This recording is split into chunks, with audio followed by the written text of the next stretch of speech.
안녕하세요. 혼자서 초등학교 다니는 딸 하나 키우고 있는 30대 후반 여자입니다. 제가 이혼하게 된 이야기를 하려고 이렇게 찾아왔어요. 원래는 결혼하고 나서도 아이 태어나기 전까지는 직장 생활을 하고 있었어요. 만삭의 몸으로도 계속 출근을 했었죠.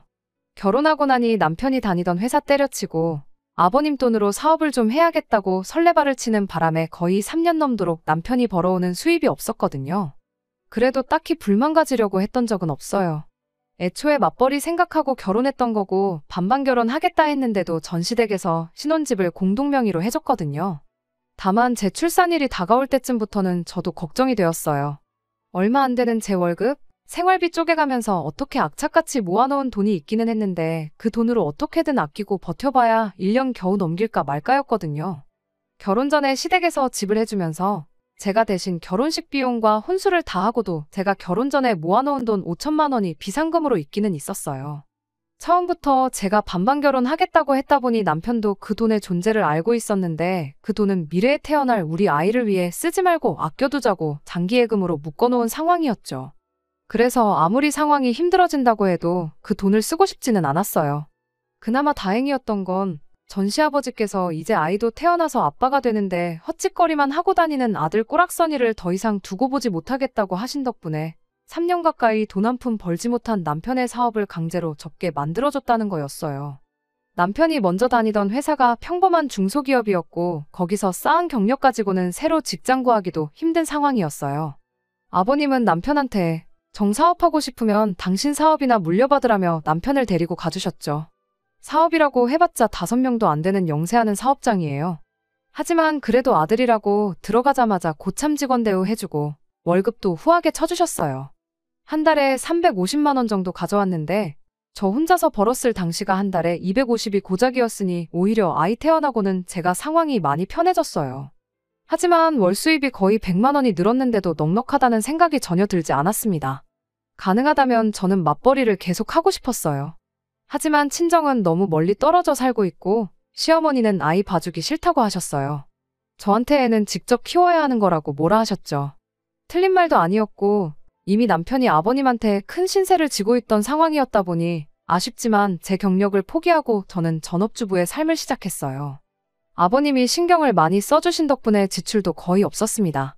아버님이 개인카드를 남편한테 주셨는데 사적인 용도로 사용은 절대로 금지였지만 관리비나 생활비 같은 식비 외 필요한 것들에서 거의 다 쓸 수 있게 해주셨어요. 손주를 위해서 아버님이 큰 선심을 쓰셨던 거죠. 아무튼 그 덕에 지출이 거의 없다 보니 돈이 생각보다 훨씬 금방 모였습니다. 아이 키우면서 7년 동안 남편이 벌어오는 돈으로 거의 1억 2천 가까이 모았거든요. 맞벌이 유지하면서 제가 같이 벌었다면 훨씬 더 많은 돈을 모았겠지만 아이 키우고 살림하고 그러느라 여유가 없었습니다. 딸아이가 어린이집 갈 나이가 돼서 복직도 생각해보긴 했는데 경력 단절이 오래돼서 그런가 취직 자리 구하는 게 여간 힘든 게 아니었어요. 아무튼 남편이 자기 월급으로 벌어오는 돈이 어느 정도 모이기 시작하니 욕심이 나기 시작했나 봐요. 자기가 벌어온 돈으로 모은 게 결혼 전에 제가 모아놓았던 돈 5천만 원보다 액수가 많아지기 시작하니 경제권 이야기를 꺼내더군요. 원래 제가 외벌이 할 때야 외벌이였으니 돈 관리를 제가 했었고 아이 태어나고 남편이 아버님 사업장에 나가기 시작하면서부터는 또 제가 전업주부가 되었으니 돈 관리를 도맡아 하고 있었거든요. 그런데 남편이 제 돈 5천은 제가 알아서 관리하라고 하더니 자기가 벌어온 돈 관리는 자기가 직접 하고 싶다고 말을 해왔어요. 남편이 원래부터 사업 욕심이 있던 사람이다 보니 솔직히 내키지 않았습니다. 괜히 돈이 어느 정도 모이면 또 잘 다니고 있는 아버님 회사 그만두고 자기 사업 차리겠다고 설레발을 칠까 봐서 말이죠. 남편은 어차피 이제 아버지가 은퇴하시면 그 사업이 내 사업이 될 텐데 이제 와서 내가 무슨 사업을 하겠냐고 그럴 일 없다고 딱 잡아댔어요. 그래서 사업은 절대 안 하는 걸로 약속하고 통장도 제가 보여달라고 할 때마다 잔액을 확인시켜주기로 하고 그렇게 경제권을 남편한테 넘겼습니다. 아쉬운 게 없지는 않았어요. 원래는 남편이 저한테 용돈을 받았었는데 남편이 직접 관리하게 되니 자기 용돈부터 늘리더라고요. 그렇다 보니 돈 모이는 속도가 눈에 띄게 줄어들었죠. 제가 집에서 가사와 육아를 도맡아 하고 있긴 했지만 남편이 버는 돈이니 그걸 가지고 너무 뭐라고 하지는 않기로 했습니다. 또 제가 돈 관리할 적에는 워낙에 아끼고 아껴 쓰기도 했었으니 말이죠. 그래도 남편의 지출 내역은 어느 정도 알고 싶었습니다. 통장 내역을 확인시켜달라 했더니 용돈으로 쓰는 돈은 카드가 아니라 현금 인출분이 많았어요. 남편한테 이건 어디다 쓴 거냐고 물어봤지만 사업상 인맥 관리하느라 현금이 좀 필요하다며 대답을 얼버무렸죠. 대충 어디다 썼는지는 알 것 같아요. 아버님이 개인적인 용도 아니면 사용하지 말라고 카드를 주셨다고 했잖아요? 그런데도 사업주인 아버님 모르게 개인 돈으로, 그것도 현금으로 몇십만 원씩 쓰고 있는 걸 보면 뭐 용도가 뻔했죠. 대신 저도 더 캐묻지는 않았어요. 모르는 게 약이라는 말도 있고 남편도 말하길 아버님이 보수적인 성격이라 사업을 더 키울 방법이 있는데도 불구하고 모르는 척 하고 계신다고. 그래서 자기가 지금부터라도 아버님 몰래 사업을 키워나갈 밑준비를 하는 거라고. 입에 침이 말라서 거품이 될 때까지 열심히 짓거리길래 한번 얼마나 잘하나 보자는 시기였어요. 아무튼 모아놓은 돈 까먹는 것도 아니고 어쨌든 적당히 만족할 만한 금액을 꾸준히 저축해주고 있는 모습을 보여줬었으니 그땐 저도 그 말을 믿었습니다. 그러던 중 제가 모아놓은 돈을 예금에만 묵혀두자니 문득 좀 아까운 거 아닌가 하는 생각이 들었어요. 그때가 막 코인이니 주식이니 엄청 열풍일 때였거든요. 저도 사실 결혼 전에 주식으로 조금 재미를 본 사람 중 한 명이에요. 그때는 뭘 알아서 한 게 아니고 친한 지인 중에 주식 열심히 하는 사람이 추천해주는 거 듣고 조금씩 투자해서 돈을 벌었던 적이 있었거든요. 나중에는 판이 커져서 결혼 전 30이 되기 전에 제 통장에 1억 원을 만들었던 적도 있었죠. 그래서 제가 반반 결혼하자고도 먼저 말했던 거고 안 하게 되었어도 결혼식 비용에 혼수까지 다 마련하고도 5천만 원이나 남겨놓았던 거예요. 결혼 후에도 사실 계속 주식 투자를 하고 싶은 마음이 어느 정도 있었는데 막상 결혼하니 남편은 남편대로 돈 한 푼도 못 벌어오지. 내 돈으로 주식한다고 하면 남편이 나를 어떻게 생각할까 걱정도 되지 해서 그냥 그때부터 주식은 잊고 살았습니다. 하지만 이젠 남편이 제 돈 5천은 제 맘대로 굴려도 된다고 했으니 그리고 전업주부 하면서 시간도 어느 정도 비었기 때문에 이참에 주식을 제대로 한번 공부해볼까 싶었습니다. 무엇보다 경력이 끊겨서 취직 못하는 아쉬움에 대한 보상심리도 컸던 것 같아요. 7년에 1억 2천이면 꽤나 잘 모은 편이라고 생각하지만 날이 갈수록 서울 집값이 상승하는데 적어도 우리 부부 노후자금 빼고도 우리 딸 결혼할 때 뭐라도 하나 해줄 돈은 있어야 하지 않겠나 싶더라고요. 아이 학교 보내고 집안일 다 끝내놓고 나면 시간이 꽤나 남는 편이라서 제 나름대로 관련 인터넷 강의도 찾아보고 책도 사고 열심히 머리 싸매고 공부를 했죠. 그렇게 한두 달 정도는 모의 투자도 해보면서 감을 되찾기 시작했고 저한테 운뿐만 아니라 실력도 따라준다는 확신이 생기는 그날의 5천만 원 전부를 가지고 주식을 시작했습니다. 당시 남편한테도 제가 주식을 시작할 거라는 말도 했었어요. 제가 관심 있어 하던 투자 종목 몇 개도 설명해줬죠. 혹시나 안 좋게 생각할까봐 미리 말한 것이기도 하지만 허락을 구하는 게 아니라 제 미래 계획을 설명해줬던 거죠.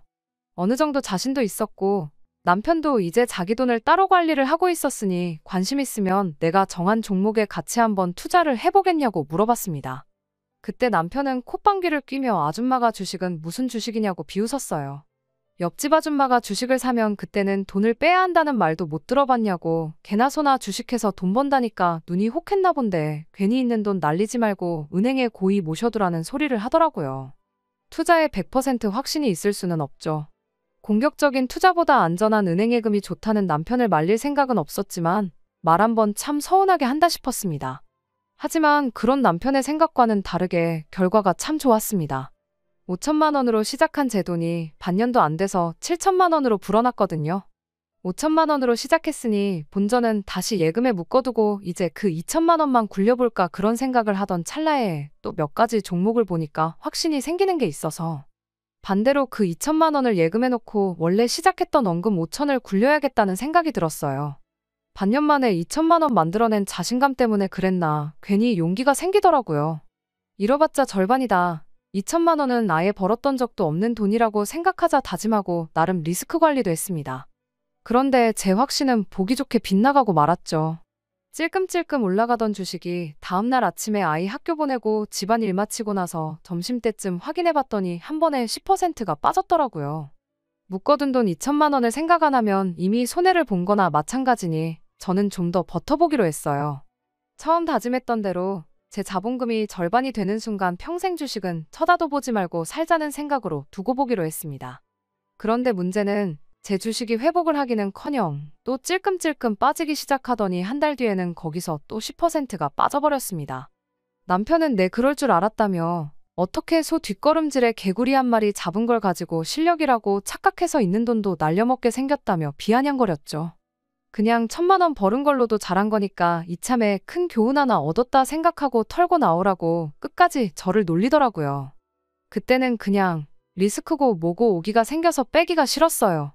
내 돈 5,000만 원 포기하는 한이 있더라도 끝까지 들고 가자는 생각이었죠. 그래서 은행에 예금해뒀던 그 2,000만 원까지 꺼내서 소위들 말하는 물타기를 시작했죠. 남편은 끝까지 저를 두고 장난칠 생각밖에 없더라고요. 나중에 다 잃고 나서 나한테 돈 달라고 하지 말아라 하면서 말이죠. 하늘은 참 무심하게도 제 주식만 계속 내리는구나 싶었어요.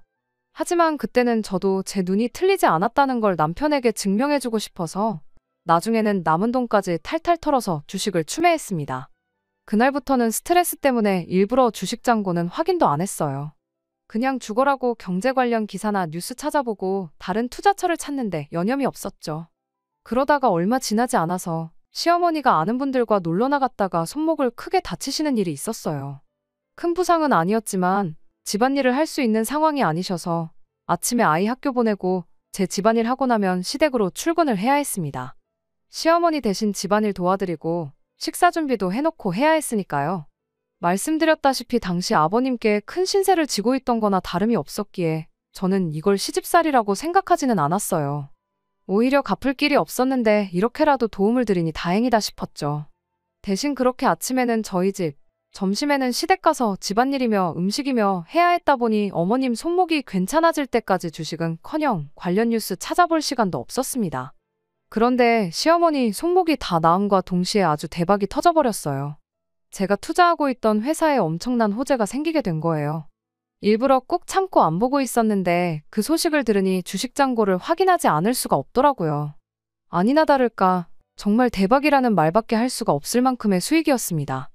7,000만 원을 있는 그대로 꼬라박은 제 주식이 거의 5배 가까이 불어나 3억이라는 거액이 되었거든요. 그때는 저도 더 욕심부리면 안 되겠다 싶어서 그냥 털고 나왔어요. 여담이긴 하지만 그때부터 계속 쥐고 있었다면 지금은 거의 7억 정도 되는 거액이라는 게 아쉽긴 하네요. 하지만 그때는 그게 최선의 선택이었으니 후회는 없어요. 이미 수익은 낼 만큼 냈으니까요. 정말 스스로도 대견스러우면서도 놀라웠죠. 저희가 7년 동안 끔찍하게 모아서 1억 2천을 모았는데 저는 거의 1년 조금 넘는 기간에 그 2배 이상을 만들어냈으니까요. 월급 200원짜리 받던 나도 이렇게 큰 돈을 벌 수 있었구나 하는 성취감도 들었고 아직 많이 모자라긴 하지만 이젠 이걸 자본 삼아 부동산 쪽으로 투자를 하면 적어도 우리 딸 하고 싶은 공부가 있으면 유학을 보내주던 아니면 결혼할 때 떡하니 집 한 채를 사주던 해줄 수 있는 건 다 해줄 수 있겠구나 싶었습니다. 그 와중에 남편은 그 큰 돈을 벌었다는데도 전혀 기뻐하는 반응을 보이지 않았습니다. 오히려 얼굴에 그늘이 가득했죠. 응당 기뻐해야 할 소식에 조금도 밝은 표정을 보이지 않는 남편을 보니 괜히 걱정이 되기 시작했어요. 혹시 직장에서 무슨 일이 있었나? 아버님 몰래 사업 키운다고 뒷공작하고 있던 게 잘 안 된 건가 싶어서 같은 회사에서 저만큼 남편과 시간을 오래 보내는 게 아버님이었기에 혹시나 싶어 시아버지께 전화를 해봤어요. 그런데 오히려 아버님은 저한테 묻고 싶었다고 하더라고요. 집에 무슨 일이라도 있냐며. 지난 몇 달 동안 남편이 회사에서 핸드폰만 쳐다보고 도무지 일에 집중 안 하고 생각이 딴 데가 있는 것 같다고요. 제가 손목 다친 어머님 대신 시댁 찾아와 일해주고 하는 걸 보면 저희 둘 사이에 무슨 문제는 없는 것 같아 보이는데 고민이 엄청 많아 보이고 직원들하고 말도 거의 안 섞는다더라고요. 처음엔 핸드폰만 보고 있길래 저랑 뭐 톡으로 싸우는 건가 싶으셨다네요. 그래서 그날 저녁에 남편한테 단도직입적으로 물어봤어요. 요즘 무슨 근심이 있어 보이는 것 같은데 무슨 일이냐고. 내가 도와줄 수 있는 건 기꺼이 도와주겠다고요. 그제서야 남편이 조심스레 말을 꺼내더라고요. 제가 주식으로 돈 번 거 보니까 자기도 코인을 좀 했다고요. 지금 생각해보니 그 와중에도 자기 욕심에 코인 한 걸 가지고 저 때문에 시작했다고 하니 어이가 없네요. 아무튼 그때는 코인을 했다길래 저는 용돈벌이 삼아 조금 했는 줄 알았죠. 워낙에도 투자 리스크를 겁내던 사람이었으니 말이죠. 손실이 나도 푼돈나 불행이 일 줄로만 생각했습니다. 그런 거 가지고 왜 그러냐고. 내가 3억이나 벌었지 않느냐고 그 정도 손실은 그냥 좋은 공부했다 생각하라고 했습니다.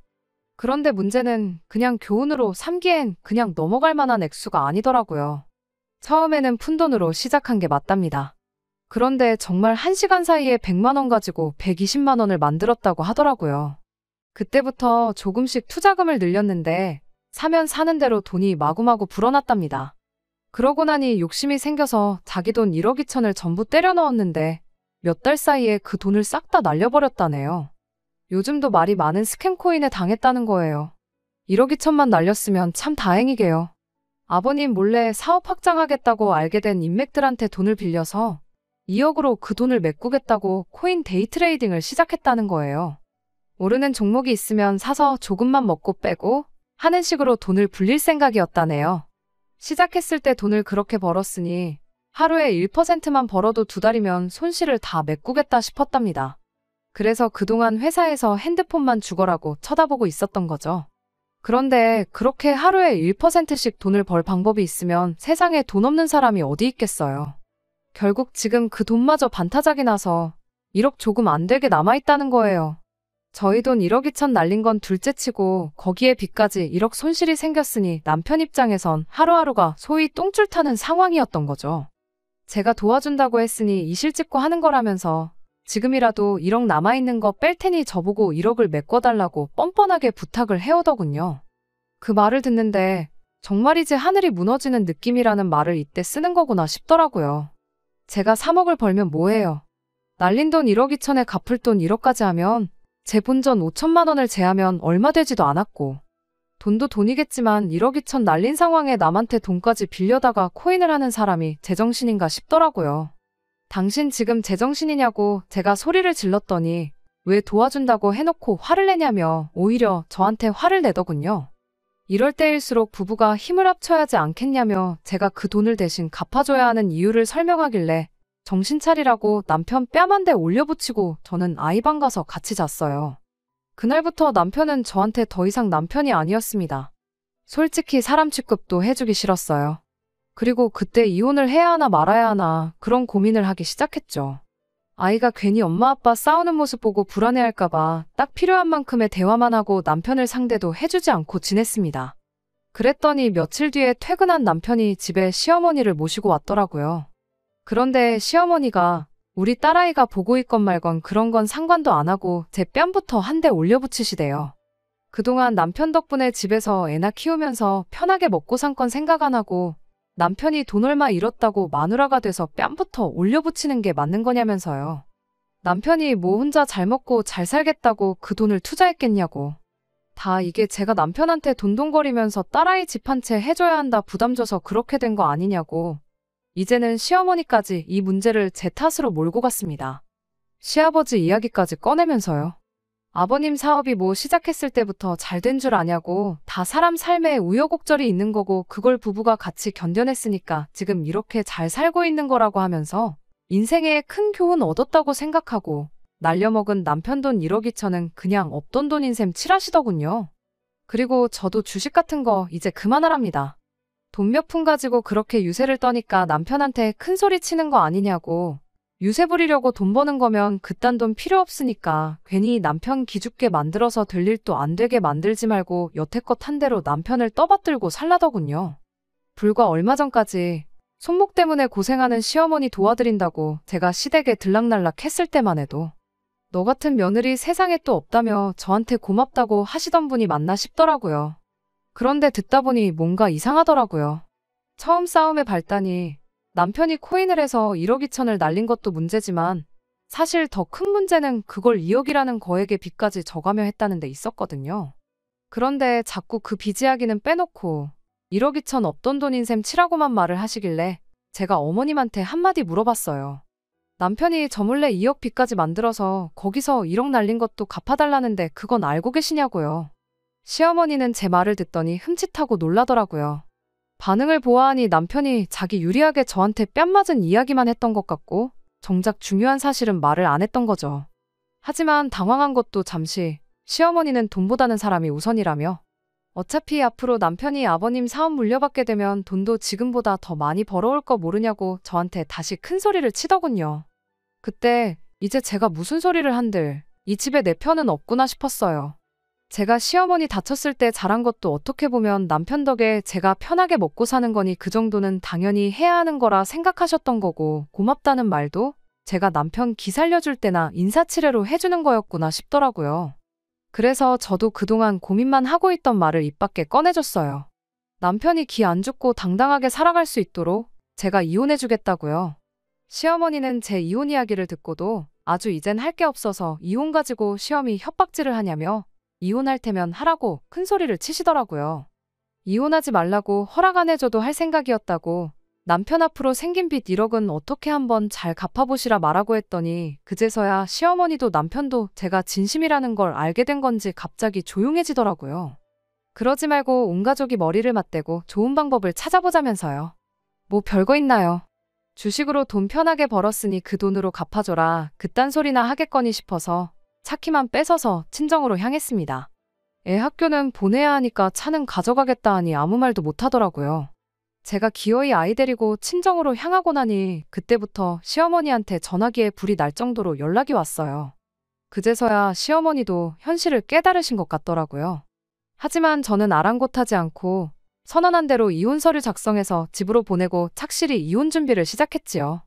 나중에 가서는 시어머니가 양육권 가지고 앞으로 애는 볼 생각 말라고 생트집까지 잡았는데 막상 이혼이 확실시되니까 남편도 현실을 깨달은 건지 아무 말 없이 양육권을 저에게 넘겼네요. 제일 걱정했던 게 아무래도 재산 분할이었어요. 이혼은 이혼대로 하는데 제 돈은 돈대로 줘야 할까 봐서요. 그 돈이면 남편 빚은 갚을 수 있었을 테니 말이에요. 그런데 혼인기간도 길었고 또 제가 외벌이로 신혼 초기에 돈을 벌어왔던 점, 그리고 가사와 육아를 저 혼자 도맡아 했던 거에 더불어 그간 모아놓은 돈을 남편이 전부 날려먹은 것까지 전부 기여도가 참작이 되어서 시아버지가 사준 집이었지만 집 또한 재산분할 대상에 포함되는 바람에 제 걱정과는 다르게 저한테는 되려 이득이었어요. 얼마 전에 시아버지한테 연락이 왔었습니다. 남편 빚은 집 팔아 갚았고 당신이 땡전 한 푼 도와주지 않았다고요.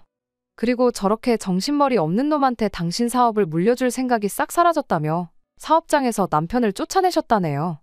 아버님 몰래 뒤에서 사업 확장해본다고 이 사람 저 사람 만나고 다니며 접대하러 다닌 것도 아버님 딴에는 건방지고 기분 나빠서 절대 남편을 다시 쓰지 않을 계획이라는 말까지 해주셨어요. 그래도 집 팔아 빚 갚고 남은 돈은 도로 가져가지 않으셨답니다. 그래도 하나뿐인 자식이니 이해는 갔어요. 사업 욕심이 있는 녀석이니 이번 일로 정신 차렸거든 뭐라도 하지 않겠냐는 기대를 하시네요. 저야 뭐 이혼까지 한마당에 거기서 싫은 소리 하고 싶지도 않았고 그냥 잘 됐으면 좋겠네요 하고 대답해줬습니다. 통화 말미에는 아버님이 저한테 미안하다고 사과까지 해주셨어요. 자식 교육 제대로 못한 것도 미안하고 저같이 좋은 며느리를 어디서 또 얻겠냐며 그것도 아쉽다고 하시더라고요. 생각해보면 아버님한테는 신세를 많이 졌었죠. 시댁 식구 중에 유일한 정상인이기도 한 것 같네요. 그렇다고 제 이혼을 후회하지는 않아요. 제가 아버님 아들하고 결혼한 거지 아버님하고 한 건 아니니까요. 친정에서는 맘고생 많았다며 그냥 친정에서 아이랑 같이 5식구가 같이 살자고 하시는데 저도 이제 제 스스로 제 인생 책임질 수 있는 자신이 있어서 괜찮다고 했습니다. 혼자 힘으로 아이 키우면서 사는 게 쉽지는 않겠지만 그래도 지금 제 수중에 있는 돈 다시 제대로 한번 굴려서 우리 딸 원하는 거 다 해줄 수 있는 그런 슈퍼맘이 돼보려고요.